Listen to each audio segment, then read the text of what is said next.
Alrighty. Chatters. Hey, chatters. Welcome. Welcome to another chat with the chatters. I think in next week's episode, we tell you that we've chosen chatters because of your suggestion. But we're going to tell you that now because we record these out of order. Yep. We recorded next week's episode this morning. Yeah. So thank you for the name. We love it. And we're going to go with it. I think it's a good one for now. Yep. I like it. Yep. We're going to dive right into a quick extra bonus chat from a Reddit story on the topic of stonewalling. Yeah. Which we also covered one of your submitted stories in our full episode. So thank you for that. And please keep them coming. We love it. We chat a whole bunch about that. So just thought we would do a little extra one for you guys. So thank you for being here. And we want this as well because, you guys are so important to this podcast and what we're doing. We would really love for you guys to feel a part of what we're doing. Yeah. So, send more in. There's actually a few of you now, and I love that. So send more in. Be a part of what we're doing here. You have a lot of great stuff, a lot of great wisdom, a lot of great insights and self-reflection, and we would love to be able to share that with other people because it's encouraging to us. And we know it's going to be encouraging to other people. Yeah. Amen, brother. Yeah, brother. Cool. Well, this story is from r/relationships, and it is titled, How Can I Stop Stonewalling Every Argument When Receiving Criticism?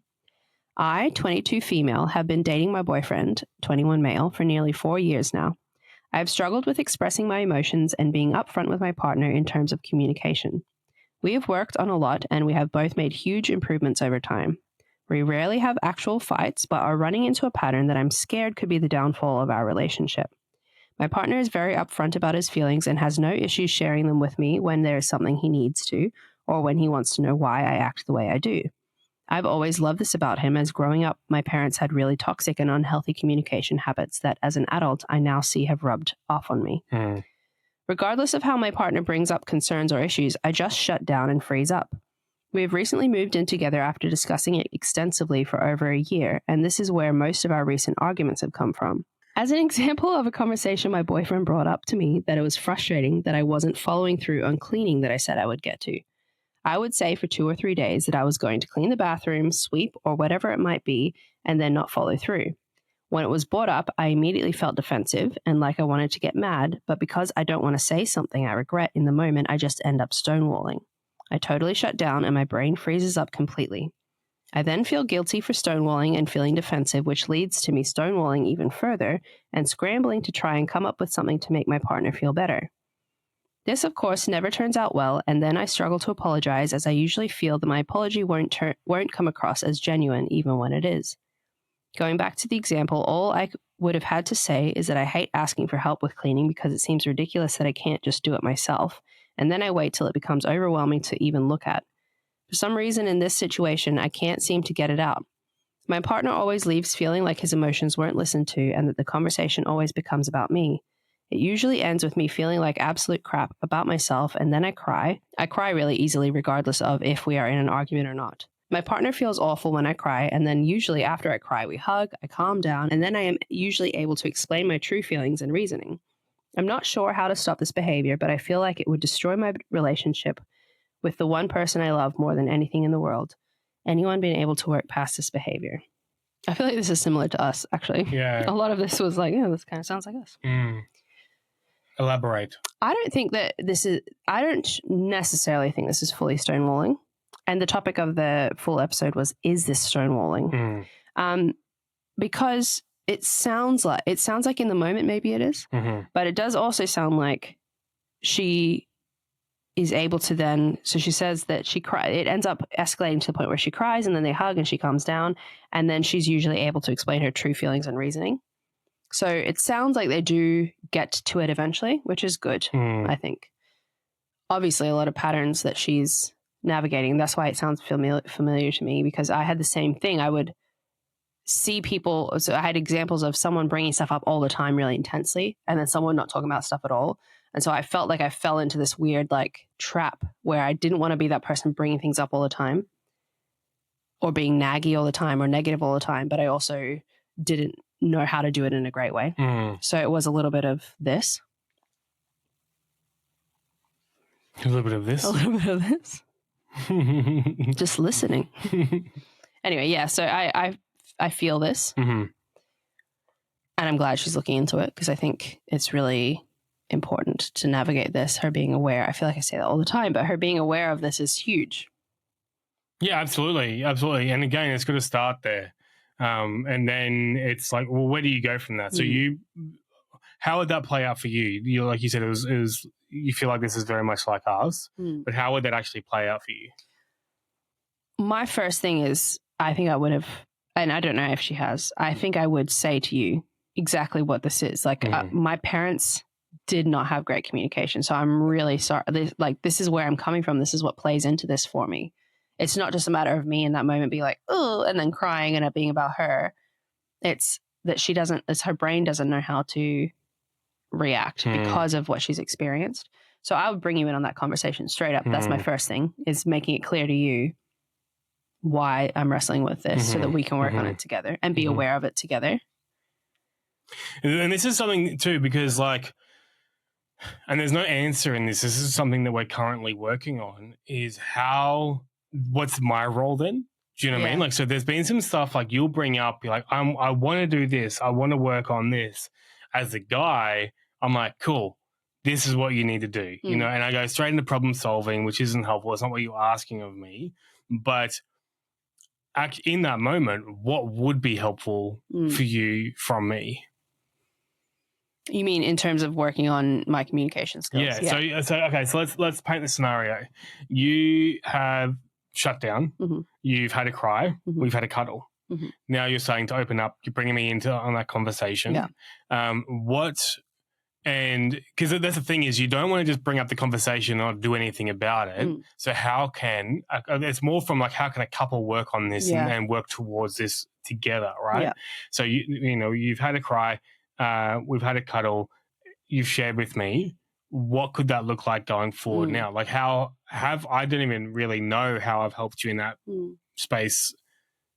I think the first thing would be curiosity from your part on what my experience was. So like asking me questions about how that played out for me, how that made me feel. I'm talking about with my family. And so exploring those things, and that's been a huge thing for us, is exploring our backgrounds and how it's played into it. So that happens in the moment sometimes when we've had these moments where we've had to like pause or whatever, and we come back to it. We often reflect then and be like, oh yeah, actually that's because this is what I experienced back then, and it's just triggering for me. But it also happens just in our culture, like you being curious about my experience, so that when you just like, even if you're having dinner or something like that, and you say, what was that like for you, or what happened with this, or how, I don't want to be too specific. No. Ask me questions about my upbringing or about my previous relationships or anything like that. I think so that you're aware of what you're bringing to the table. Yeah. So that next time we have something like this, it's not the same thing in terms of like, I have this thing, I shut down, I cry, blah, blah, and then I'm having to say, yeah, I just had really bad experiences, like really bad examples of communication. Now I don't know how to do it. You already know that context.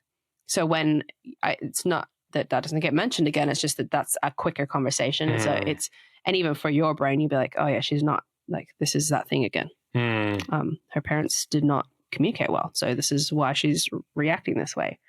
This is really funny because even the cleaning one is just so relevant to us. But like explaining the overwhelm and stuff that she's feeling in that moment too, and just being like, she says in here that her example is that she hates asking for help because it seems ridiculous that she can't do it on her own, and then it gets too overwhelming, and then she gets overwhelmed and pushes it out. So it's avoidant and that kind of thing.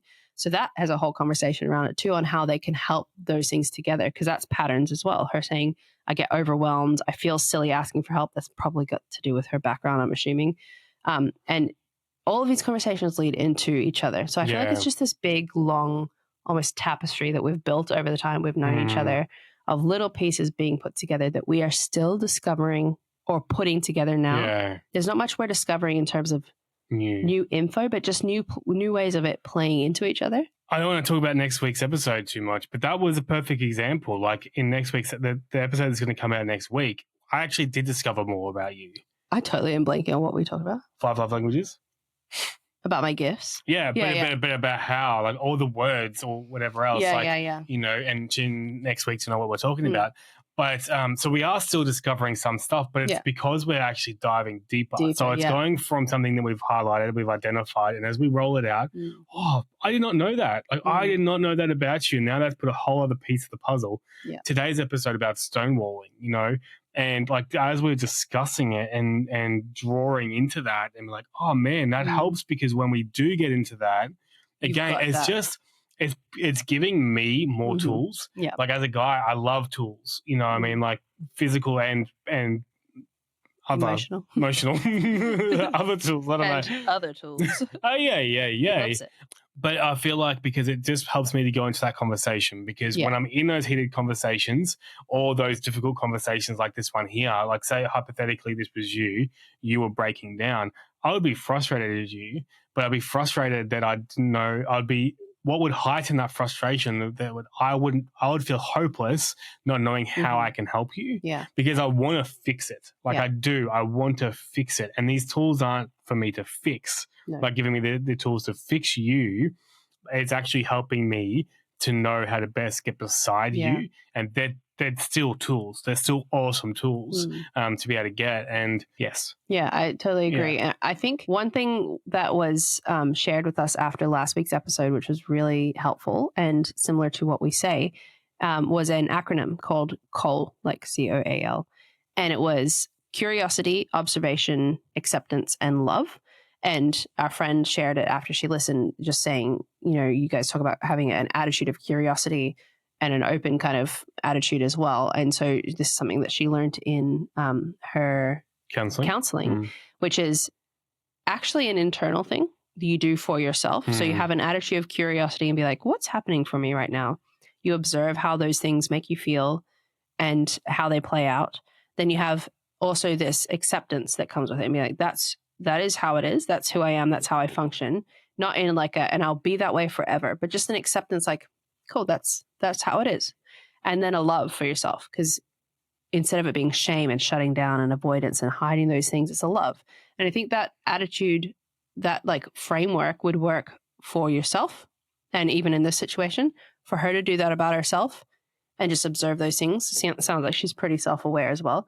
And then for them as a couple to do that too. And instead of him, you know, once they've kind of had these conversations, if you can navigate your relationship with this attitude, I feel like it's like a puzzle in a good way. I love learning about you. And I don't know where that stops. I don't know if that's a personality thing that is just easier for us because of random personality random personality traits. And that's why it's just a natural thing for us. Or I love that I finish your sentences. Sandwiches. Or if it's something that we've just had to foster. But I cannot put my head in the space of someone who doesn't want to learn everything about their partner. I just don't understand that. So I'm sorry if this sounds ignorant, but I just feel like if you can have that attitude about your partner, just learning all these little bits and having it in like a neutral way, a curious neutral way, rather than like a frustrated, bitter, like resentful way because you're like, oh, this is who I'm stuck with. If you can navigate things that way, it's only going to heal and become a stronger working team. Everyone will come with their weaknesses. And we talked about the burdens that you were feeling like you put on the family. And everyone comes with their burdens, their baggage, the stuff that they bring in. Every single person will. And having those things is not the issue. And I think that's where it kind of gets a disconnect. Those things are not the issue, especially the things done to you that you had no control over. Those things aren't the issue. It's how you react to them in yourself and as a couple that can play out, that can make the difference. And so if you can, instead of looking at like, oh, she's got really bad communication, she freaks out and she doesn't do things, she's anxious. Like instead of that, having an attitude of like, why? Wow, yeah, what goes on for her right now and how can I make it better? You're going to morph into this machine that's going to look different to every person. The team that you become as a couple will look different for every relationship because every person has different strengths, different weaknesses, parts that you kind of make up for your partner, but your partner's making up for other parts. So you build this beautiful tapestry puzzle thing that is going to look different to every relationship. And this might be one of those things. Maybe she's not great at coping with this stuff and she's going to have to strengthen that. And he can fill that for her. There'll be things for him that she has to do that for as well. But it's like an attitude of curiosity so that you can build that. End of TED Talk. No, it's good. I think that's like absolutely great. And yeah, it's again, like I was picturing, I'm quite a visual person. And as you were saying that, I was just picturing like this couple get closer and closer and closer. And if from the guy perspective of the guy being like, again, it's the tools, you make me better. You know what I mean? You do. You make me better because you know me so much more and you know how to speak to me. You know how to speak my love language. You know how to speak my, to challenge me and to help grow me because you've got this curiosity about that and vice versa. Exactly. And I had that picture here, like, all right, this chick's struggling. And if he had that knowledge of about her and what she was going through, like how awesome would that be for that couple and that guy, man, that feeling for him about like, I know what to do here. We've had this conversation. I get to step in. That's a puff up moment. Like I love those moments when I can do that for you. Yeah. Yeah. And that's what makes me so sad about couples that just, they haven't been able to almost come onto the same side of that journey. Like they're not on the same team to work on that journey. And so often it just seems like one side is trying and trying and trying to make that be the case. Probably not communicating it great. Maybe it's not clear in that way. Sometimes it would be, but having it just be not a team, it just makes me so sad because it is so beautiful when it works. It's not always beautiful. It's not always fun. It never will be. But when it is harmonious and when you're on that team together, I just think that's what relationships meant to be. Yeah. And so it just breaks my heart when, as we spoke about before, especially men feel like they can't, it's not natural for them to enter into that space and be a willing, excited participant for that team. Yeah. Or that they don't know how to. It just breaks my heart because they're missing out. Absolutely. And, not all of you might be in a relationship, you know what I mean? But what I would encourage you still to do is take this time to self-reflect, reflect on yourself, be ready for that relationship. Because what's hard is when you start a relationship and then after a while, you get into your habits, you get into your things, and then try and implement this later, it's so much harder. Do this from the beginning. Like set the tone for your future relationship. This is the standard. This is what you're going to do. You're going to enter into a relationship, and from the get-go, you're going to be invested, intentional, and curious. What's that? Invested, intentional, and curious. IIC. You're going to be IIC. I see. Hey. Cool. Nailed it. Awesome. That was a good one. I think they're on a good track, to be honest. I feel excited for these people. Yeah, absolutely. Great. Well, that's another chat, guys. Thank you so much. Really appreciate you all. See you next week. Bye. Bye.